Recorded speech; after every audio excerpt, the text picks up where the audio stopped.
Hello and welcome to the Primal Polar podcast, where we're demystifying the masculine and connecting you to your primal. My name is Antonio Mazzola, and today we have a very special guest. He was the original mentor of mine, getting into this work and the inspiration for myself and so many around me. So with that, we have Connor Beaton of Man Talks, and I'll let him introduce himself from there.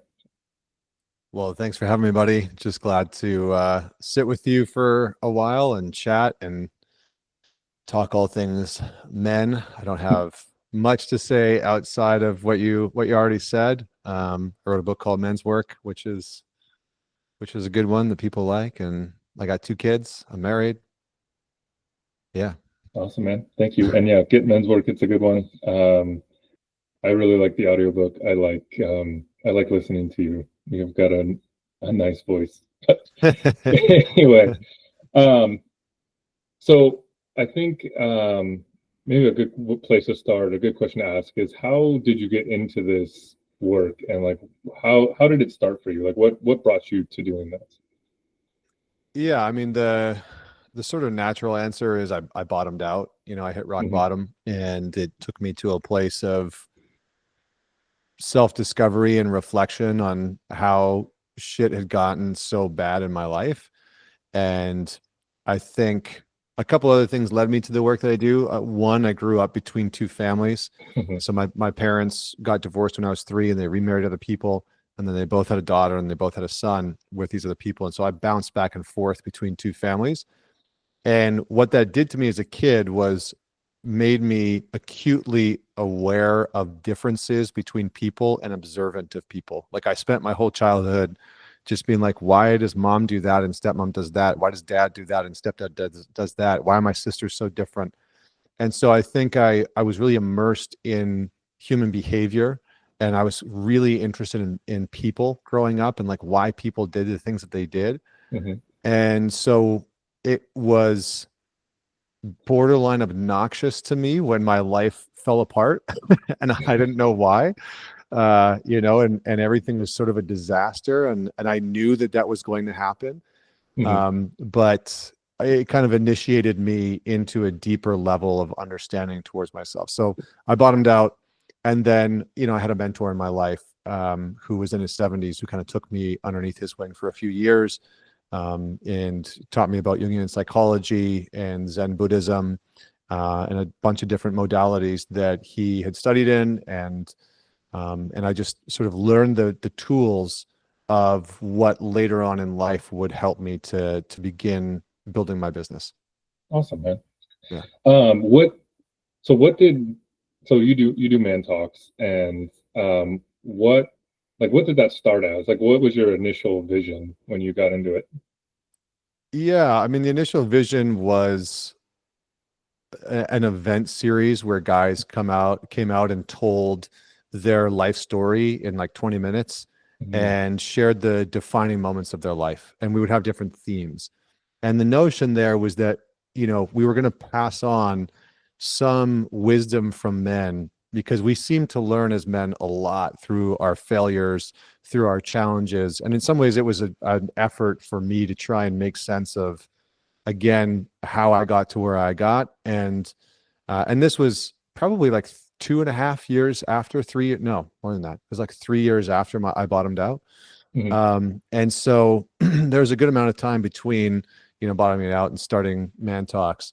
But the vision was just get men together, have an event, have a couple of guys tell their life story and the defining moments that really made them who they were, and then just share an open dialogue and conversation. And that caught on really quickly, to the point where we were launching events in different cities around North America.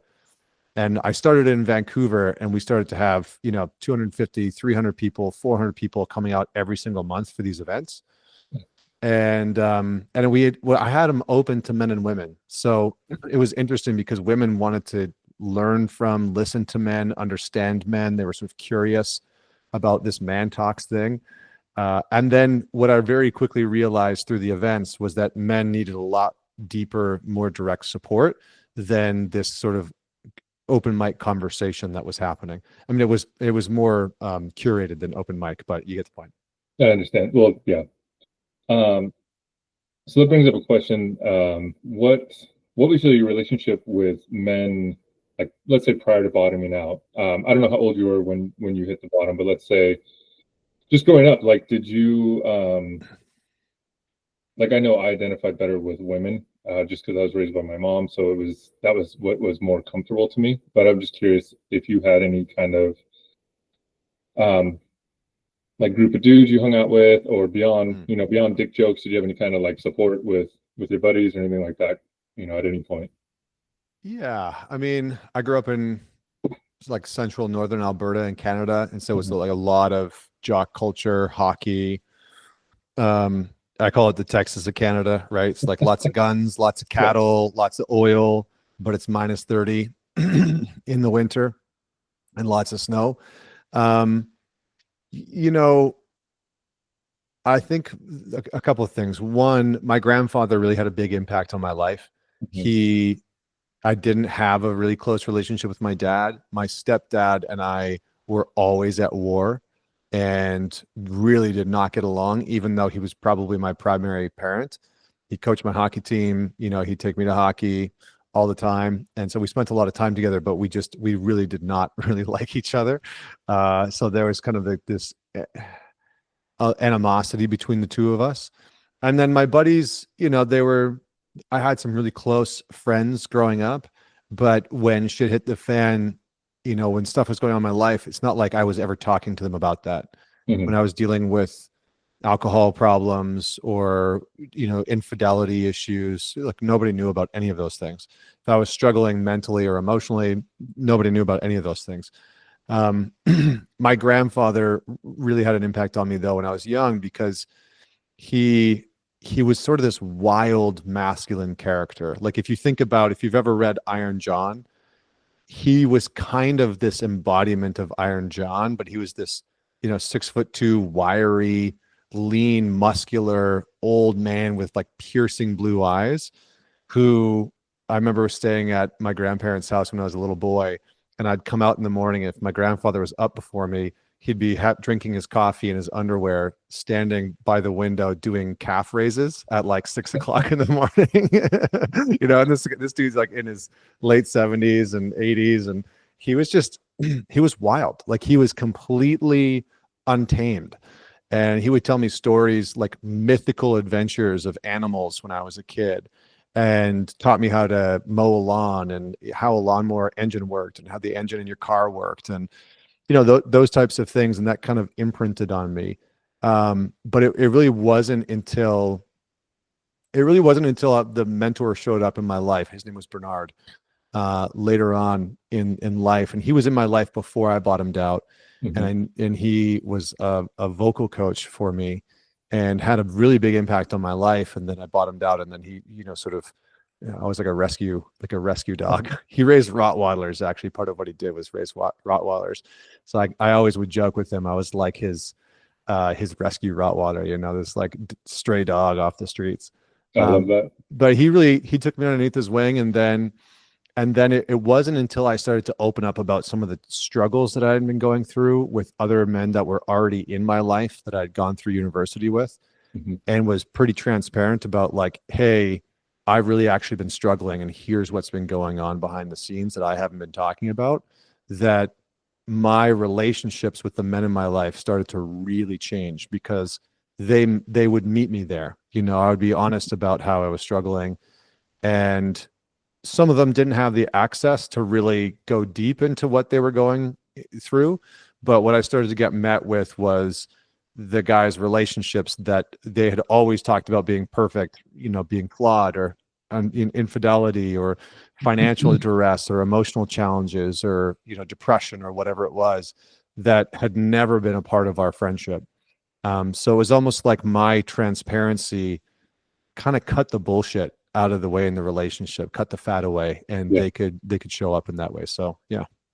Awesome, man. Thank you. What was that like the first time being seen in that way by someone? If you can remember, I mean, that was a minute ago, but I mean, I think I was just I think I was just really surprised by other guys' willingness to like jump into the deep end with me. You Mm-hmm. know, I think I'd always held this story of like, if I open up and I'm you know, real and transparent about what I'm going through, that I'm going to get shitty advice, judgment, or a joke, you know, like I'm going to get one of those. And so I think I was just more surprised of like, oh, this is not what I expected. I kind of half expected to be met with some type of bad joke or like, cool, thanks for telling me, versus like, hey, thanks for telling me, and here's what I've been going through as well. And you know, almost like my vulnerability or openness was an access point for them to do the same thing. Yeah, I like that. I think I know from my experience and then other men I've talked with, it's similar, right? Like we're expecting that pocket response or how would I respond or keeping it light. But yeah, definitely like reflecting what you said, I mean, or echoing, it's my vulnerability has allowed someone else to like put down their guard. So yeah. So how do I say it? Like how so you have the Man Talks Alliance, which is like a big men's group. I have the opportunity to be a part of and lead a team in there. I've been a part since, I mean, gosh, what was it, like 10 of us meeting weekly, A long having time ago. calls. Yeah, it's been a minute, but it's, what was your, I guess, what was your goal initially with the alliance and creating like an international men's group? Yeah. Honestly, I feel like this is where, I mean, I have a saying that like I've failed my way to success. Hmm. And I think in some ways that's very true. Like I don't do the events anymore like we did when I started off the business. Hmm. And the alliance that I had initially was just like a small men's group. And then when the pandemic hit in 2020, I was just getting inundated with messages from guys online who were struggling. You know, their relationship was struggling. They were asking me for advice. What do I do? I'm, you know, stuck at home with my wife or my girlfriend and my kids, and we're at each other. And I just saw this sort of outpouring for support. And so I just said, hey, why don't we just open the doors, and whoever needs support, just come in. We'll just make it, you know, accessible for 3 months for free. And then we'll figure something out. So there was zero structure. There was no systems in place. There was nothing. It was just like, guys need help. Let's get some community going. And so we had like 350 dudes join. I was like, oh shit, what do we do? Uh, and you know, my COO had a panic attack basically. I'm like, what are we doing? Because at that point I was running men's weekends and, you know, Hmm. doing deeper work with guys. Um, and so these just, yeah, like 300 plus guys came in, and it was really just out of guys need support. So Yeah. let's give that to them, and let's build some community to help them. And then it's turned into what it is today, where, you know, I think now we have close to 800 guys in the community, and we've built out this resource where there's, you know, we've just added all of the courses into the alliance. We've Hmm. built these pathways for guys to go through, and so like creating systems and structure that actually help them do the work. And the vision has evolved into being a place where men can have the community that they lack in their life while they're doing their personal work, Yeah. and then giving them the resources and the tools to help them be more self-led, to help them lead in their relationship, because that's really lacking. I think the therapeutic industry has taken a very feminine approach to helping men. And so I think a lot of the men that are out there that are trying to get help, they end up getting a very female oriented version of care. And Hmm. it's why with Man Talks, like the slogan has been, it's not therapy, it's training. And so we deploy a lot of therapeutic modalities, but it's really from this place of recognizing that we as men operate different. We want to be spoken to differently, that we kind of go on this mission. I mean, guys that enter into personal development work, they're usually like when they first enter in, it's the most focused, tactical, reading every book, doing every course, trying to disseminate all the Excel spreadsheets, like some of the guys. And so like we really do approach it as if, you know, we were going to learn a second language, you know, or learn this like incredible valuable skill. So yeah. No, absolutely. I'd say I'm guilty of that. I say it's like knowledge versus understanding. I think in the beginning, for sure, I think I read like 20 or 30 books from all different sorts of stuff, from like breath work to, like Alan Watts, like some existential stuff. But yeah, it takes a bit. And I think the support of everyone that, in this community you've created offers a way to digest it and understand it. And I think the biggest thing for me, coming from, 6 or 7 therapists who were all female, and especially someone myself seeking female validation throughout my life, it was so different. It was so different to hear you be like, hey, like I've done this. This is how I've, messed up, or this is what I did to get through that. And to hear, another guy be like, yeah, I fucked up doing this. To hear what they went through and then how they got through it, I think then gives a practical application of the knowledge that we're all gathering. And I think, what you've created is, I mean, I know for me personally, and then a lot of guys, I mean, on this podcast, your name has come up with almost every guest who's been on. So it's like you've influenced so many people and changed so many men's lives. I can attest to it, like how great it is. So anyways, I just little plug for you, I guess, but thank you. No, it's set me on a different course for sure. Love that. The first podcast I listened to yours until now. And even so, I don't know, do you still do men's weekends? I know I went to one in like 2019. But I will say, like, that whole experience really changed how I look at the work and how I take on things. You probably don't know my side of the whole story, but it's like, for those of you who've never been to a men's weekend with Connor or anywhere, a retreat, like I flew to a different country. I had to figure my way from the airport to meet some random guys who lived there and hop in a car with a bunch of dudes I didn't know and drive for like 3 or 4 hours across, take some ferries. And it was really confronting, just to be now kind of immersed in a whole different part of the world. And then doing this work, opening up, being vulnerable with a bunch of strangers. And, I think we had guys there who were like these huge CEOs and people of like companies, and I'm just, at the time, like just a grocery store manager, like, but we're all equal. We're all just brothers in those moments. And, that experience really changed, I think, how I looked at everybody also, like just seeing like we're all here to support each other. We're all brothers. We're all men. So anyways, I just wanted to share that as well. It was a good experience, and I think for anyone out there who's looking for it, it's definitely a worthwhile experience. Yeah, I think part of men's weekends is that you're venturing into the unknown, and we as men we love certainty. We have been taught to over-index our rational mind, and so because of that, everything is either a problem or needs to be solved, and needs to be mapped out, needs to be like the outcome needs to be so clear.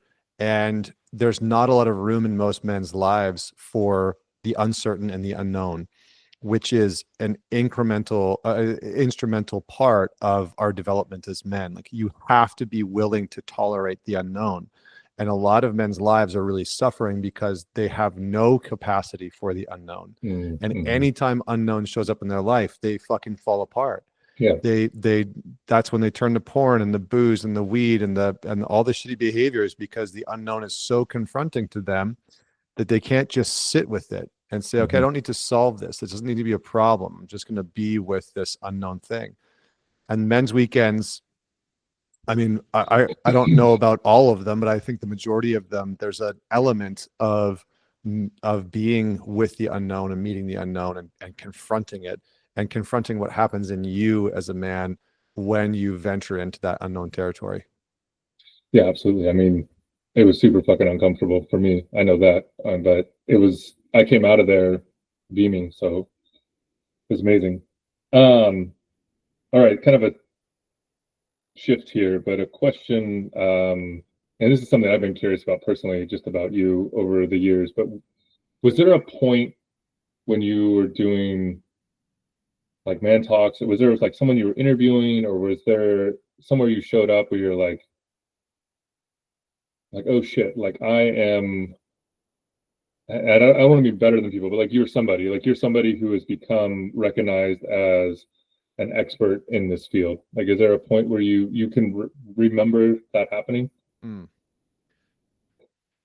Uh, I think I'll separate between like recognition from public Hmm. and then recognition from industry. Okay. I think, you know, when I started Man Talks in Vancouver, it started to get a lot of recognition and so many people started to come out to the event. And so I started to get like, oh, hey, you're the Man Talks guy, you know, and it had some like media and stuff like that. And that was super weird and awkward. And I was like, Hmm. oh, okay, I guess I am the Man Talks guy. And that's continued to happen, you know, like sometimes when I'm in Manhattan, I'm in the city, somebody will recognize me and I'll go to LA. Like I went to LA last year to get a tattoo, a new tattoo, and somebody recognized me at the grocery store. Like some guy that was like working on the food counter was like, Hmm. hey, you're Connor, right? I was like, yeah. In my head, I'm like, should I know this dude? Like, have I met this guy before?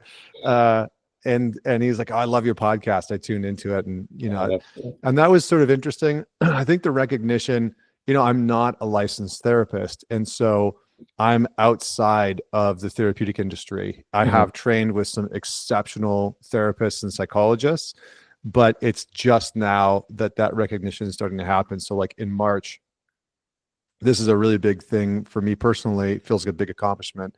I'm facilitating a day-long training at the biggest psychology conference in North America, Wow. called the Psych Networker. Esther Perel is headlining it. She's talking at it, and then I'm going to be facilitating a day-long training about how to work with men, where I'll actually be teaching psychologists and therapists how to actually work with men effectively. And so I think that that for me is like there's something that feels pretty big about that Yeah. because they don't ask quote unquote coaches to come in and do this. So that feels pretty substantial. There's like 4,500 therapists and psychologists that go to this conference. I'm going to be teaching them a bunch of them like this is how you actually work with men because your whole industry has not taught you what to do. So yeah. No, that's awesome, and congratulations. I think that piggybacks kind of on what you were saying earlier, that lack of like masculine approach to therapy. So I mean, that's amazing. Like, awesome, man.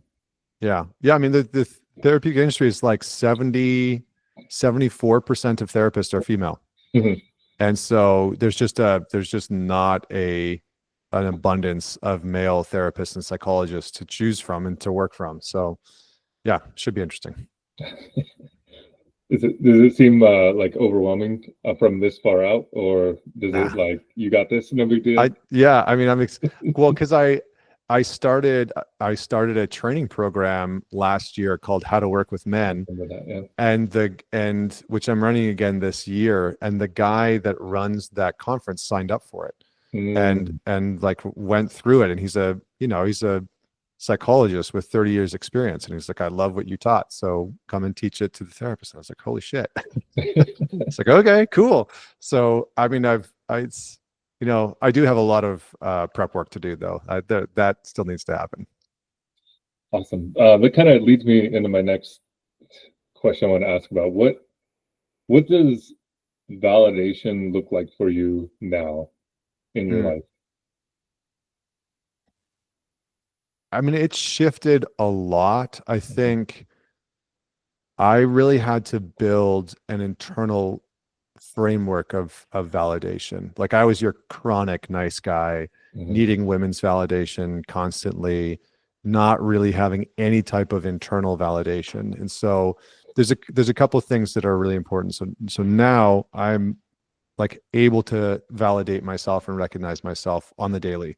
Hmm. So when something like when a business, you know, goal gets hit or monument gets hit, I'm like, okay, I'm able to validate myself for that. When I operate in a way that I really respect with my wife or with my kids, I can validate myself for that.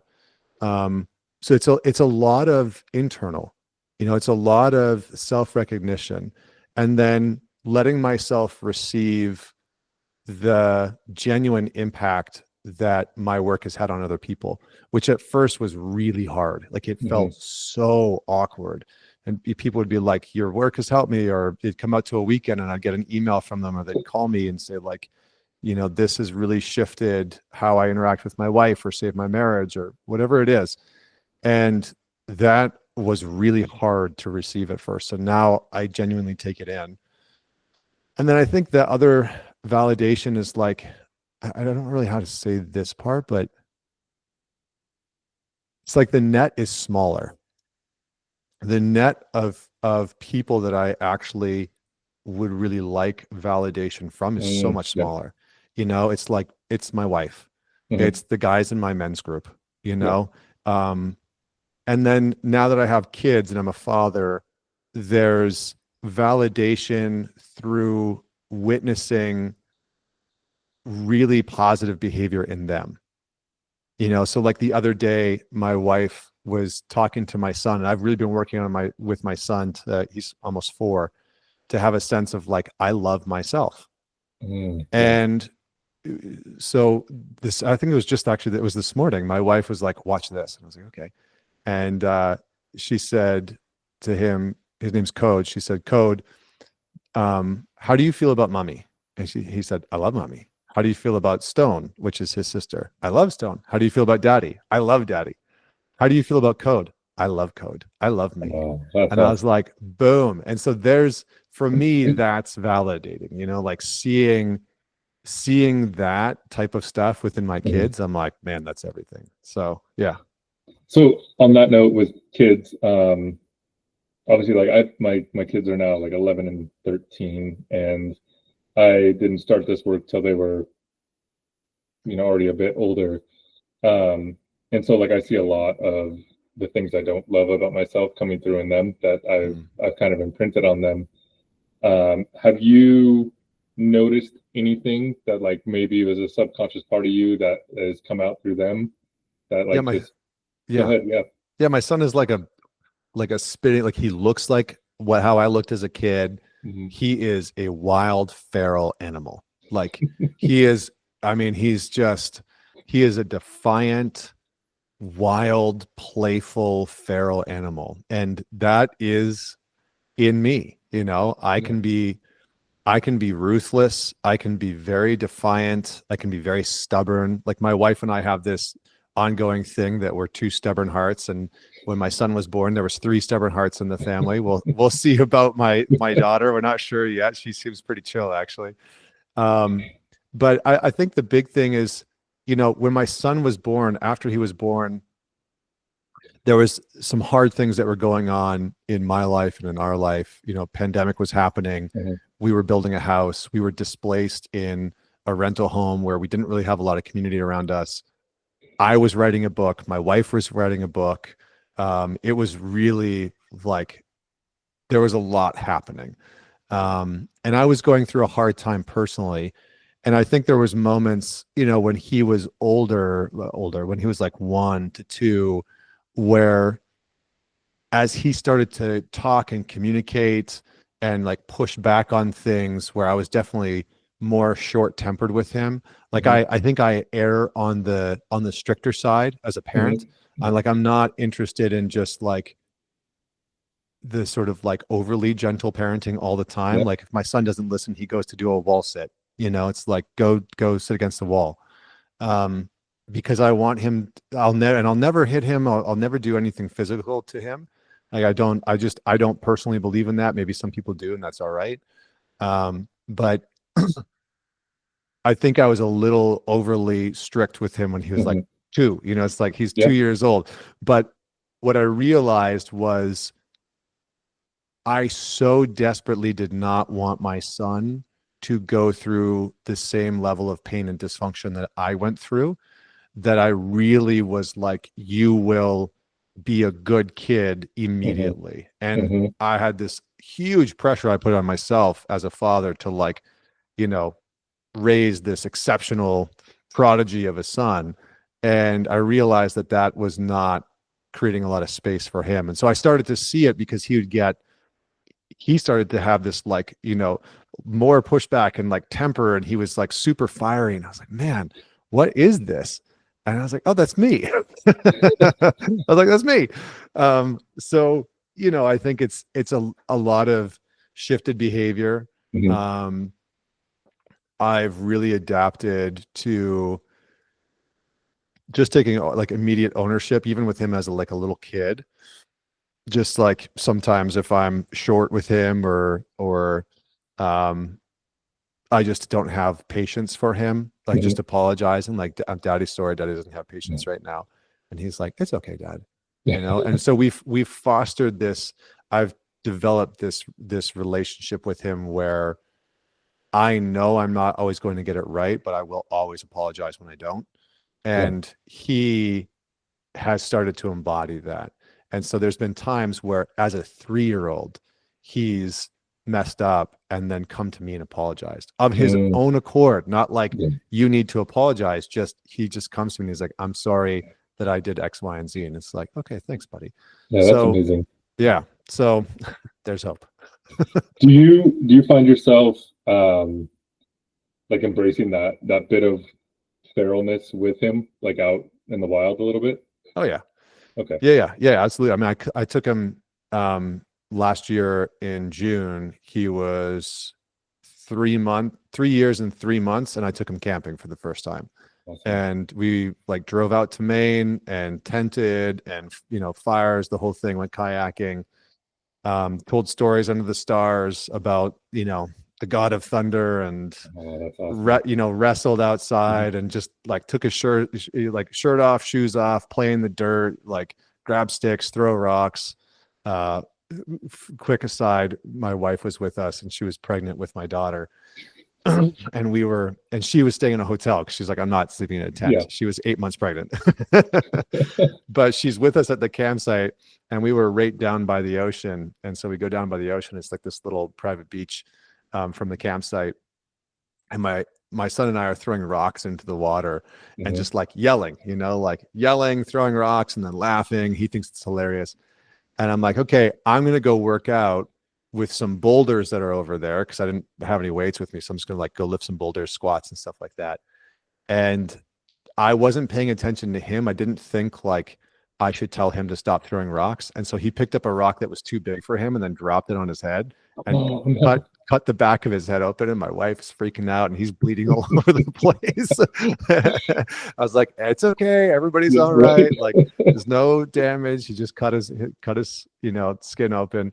But yes, I definitely embrace that feral nature out in nature. I mean, we live on 5.5 acres of land, so it's snow forts whenever we Mhm. can, and watching the deer. And sometimes he wants to like, he's like, can I go pet the deer? And I'm like, yeah, buddy, like go for it. If you can catch Yeah, one, right. you can Right. pet it. And then he'll go chasing after them. And so I definitely embracing that. Building fires, I taught him how to build a fire. Awesome. So Yeah. all that kind of stuff. Absolutely. That's awesome, man. No, really, that's I think it's something that gets lost. Like I grew up with some of that. Growing up in a suburb of LA before LA was like sprawling as much, and had the hills to go play in and touch everything and have a sense of wander and wonder and like not understand how things work, but just go out and touch it or try to chase a deer, right? Like those things Mm, are, I'd say, invaluable and so lost yeah. oftentimes. And I think as us as grown men, it's like even getting back in touch with that. Like right now, you have that opportunity to be a boy with your boy, and that's really awesome. So it's some powerful stuff, man. I love it. Yeah. Um, so I know from my own experience, like listening to you, you've talked about initiation. Can you maybe give us a little insight, like what initiation is or looks like, and why that is important for us as men? Yeah, I mean, there's a bunch of different parts to this. We could probably spend hours and hours on this. So I'll try and condense this part down. But throughout human history, boys have had to cross a threshold into manhood. And it's been like that for a reason, which is because women naturally cross the threshold into womanhood when they start to menstruate. Hmm. And there's this natural, and usually in a lot of cultures, when a girl becomes a woman and she starts to menstruate, there's ceremony that follows it and ritual, and there's a there's kind of a demarcation that accompanies it, but something physiologically shifts in her body that signals that she's moved into womanhood in some way.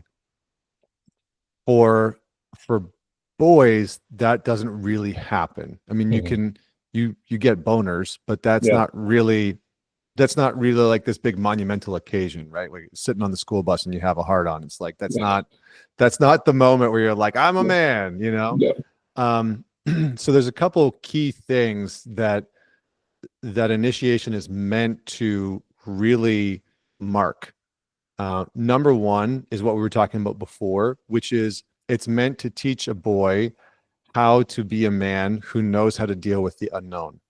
Because you as a man will inevitably have to deal with so much unknown throughout your life: loss, grief, death, separation, hard times, challenges where you don't know how things are going to unfold, financial scarcity, losing your job. I mean, the list just goes on and on and on. And it's meant to teach you as a man how to deal with the vast space of all of the shit in your life that you cannot control, that you literally have zero control over. And in our society, we've lost that connection. And the impact of that is that men spend a disproportionate amount of their time ruminating and obsessing over all the stuff that they cannot control, instead of having a really deep ingrained sense in their body and in their psyche of knowing how to let that go, of understanding that it's not as relevant or important and that they can't do anything about it. And so they stay in this childlike, omnipotent space of, I should be able to control, to alter, to influence all of this stuff that is completely outside of my ability to influence. So that's the one piece. The second piece is about power. There's a great quote by Richard Rohr. He's a Franciscan monk, and he said that unless a man goes on a journey of powerlessness, he will always abuse power. And the real point of initiation, and this is in part, I mean, our men's weekends are now, they're very different than when you came in 2018 or 2019. They're built on the arc of an initiation process now. And so the real point of an initiation is that you start to see who you are as a man when you feel powerless. And the point of an initiation was to be almost thrust into a situation where you were completely powerless in so many ways. And that you learned as a man that there are some things in life that you cannot dominate. You can't control them. You can't dominate them. You can't overcome them. And that there are things that are bigger than you are in life. And to learn how to wield power respectfully and maturely because of that. So, and then to reconcile with the powerlessness that you've experienced, because for a lot of men, their wounding is in powerlessness, being abused, being bullied, being hyper criticized by a mom or a dad, you know, having your parents get divorced and you don't see your dad anymore.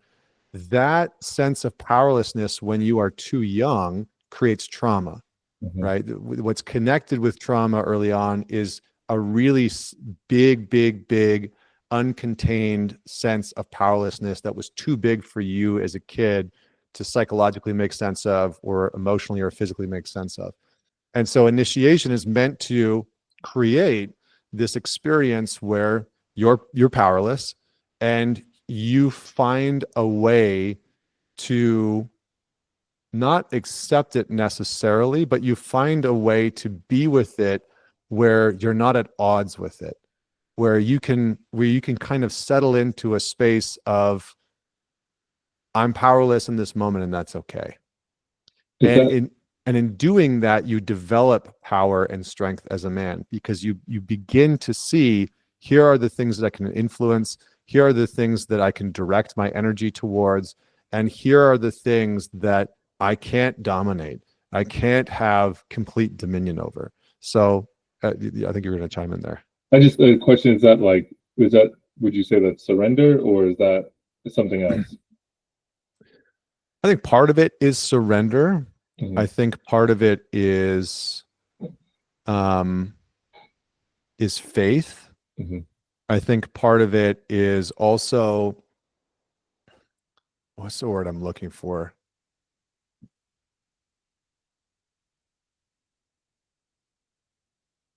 Yeah, surrender is a good piece.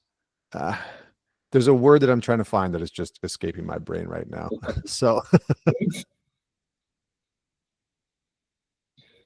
Yeah, I kind of interrupted you though. I apologize. no, that's okay. That's okay. The only other piece that I would say about initiation is that, just to sort of wrap it up, and maybe the word that I was looking for will come back at some point. But the other piece, and there's many different things that we're not talking about, but these are sort of like the big hallmarks of initiation, is that you leave a boy and you return a man who is more capable and competent of contributing to the community. Mm-hmm. And that's really at the heart and soul, because what cultures throughout human history have realized is that boys are really not that effective at contributing to culture and society and community. Men have a huge capacity to contribute. And one of the distinctions between a boy and a man is that a boy takes more from community than he gives, and a man contributes more than he takes. And so initiation is really meant to help you return back to the community to be more effective, to be more contributive, to be more competent and capable than you were before. And to have you be welcomed into the community in a way where you as a man are recognized as a man, which doesn't happen anymore. And so there's no demarcation for young boys. I work with guys all the time that are like, I'm 49 and I feel like a kid still. Yeah. I do not feel like a man. And to me, that's a sign of a culture that has strip mined initiation out and has left men with a kind of vacuum of trying to figure out how to get from point A, boyhood, to point B, masculinity. So, yeah. Yeah, definitely. I mean, that resonates huge for me personally as well. So being a dad and a husband, and like, what the fuck am I doing? You know, like, just not just kind of all happened and didn't really intentionally get there. But all right, man, if you have one more topic I just want to ask you about, and this is kind of moving forward with the men's work and the journeys, and it's about elders and like how, maybe if you can just touch on that and like the importance of having elders, and then what, like, how do you see maybe yourself being an elder to others? Like, and if, I don't know if that's now or in the future, what that looks like for you. Yeah, I mean, I think we have a lot of olders in our culture, but not a lot of elders. We have a lot of old people, but not a lot of elderly people that, especially that men really want to sit and learn from. And generally speaking, elders have something in them, some wisdom, some way of being that they have curated over time, that when you're around them, you feel in your body as if you're missing some nutrient that you fundamentally know you need. And so it's almost like if you haven't had vitamin C for a really long time, and then you see an orange, your whole body's gonna be like, put that fucking thing in my face right now. Like, get that in my stomach.